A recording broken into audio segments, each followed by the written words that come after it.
On the shirts, you have, on the bottom of the shirts, you have reserved extra buttons. Those buttons on the bottom of the shirts that are sewn to the shirts are not needed for the shirt itself. You're not using them in any kind of form. They're not put there to be used. Rather, they're there in order that if one of the buttons falls and disappears, you'll be able to have something to put instead. So you take it out and you sew it at the place of the old button. But is that permitted to be worn on Shabbat Kodesh, or maybe it's carrying? There's a halacha in Shulchan Aruch that in Siman Shin Aleph, Seif Lametet, it's brought down that if there's something that's connected to your clothing and it's davar chashuv, it has an importance, you're not allowed to carry it outside. You're not allowed to take it outside with you to Reshut HaRabim. And that would be called carrying. You're not allowed to walk with it. It would be called carrying in Reshut HaRabim as well. How about those extra buttons that are sewn to the bottom of the shirt? So over here we found the machloket. So Letzion indeed says that since it's davar chashuv, it's needed over there. And the reason they put it is, as we explained before, so you can have something to put instead of those that got ripped.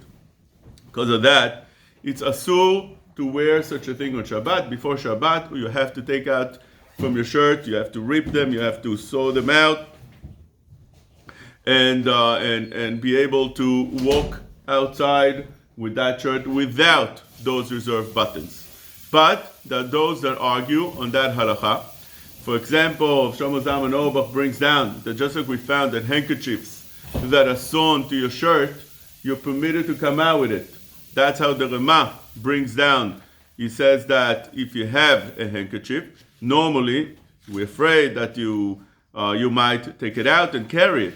But he says in Seif Kaf Gimel that if it's sewn to your shirt, וכן מותר לצאת במטפחת שמקנחים בו אף שקוראים פצולית, אם מחובר לכסות, if it's sewn.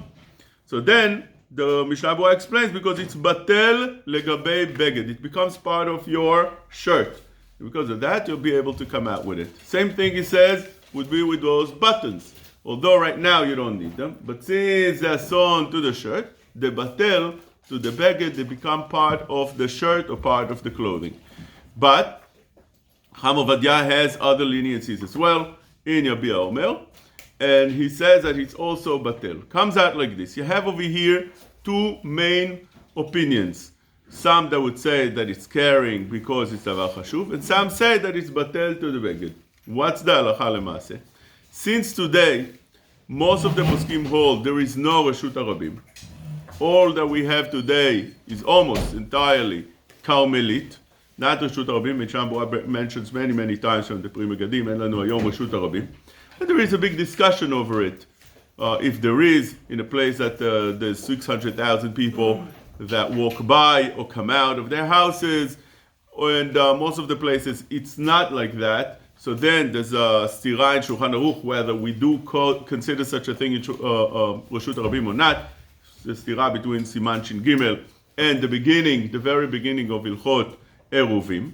So what's lemase? Since majority of the poskim hold that en lanu Reshut HaRabim, you could be a little bit more lenient on the machloket to be considered such a thing a machloket b'derabanan. Or Letzion says if there is a eruv in the place, but you are machmir not to use that eruv, so for such things you could be lenient. The chumrah that you take is upon things that are for sure isur, but things that we lean towards being osir.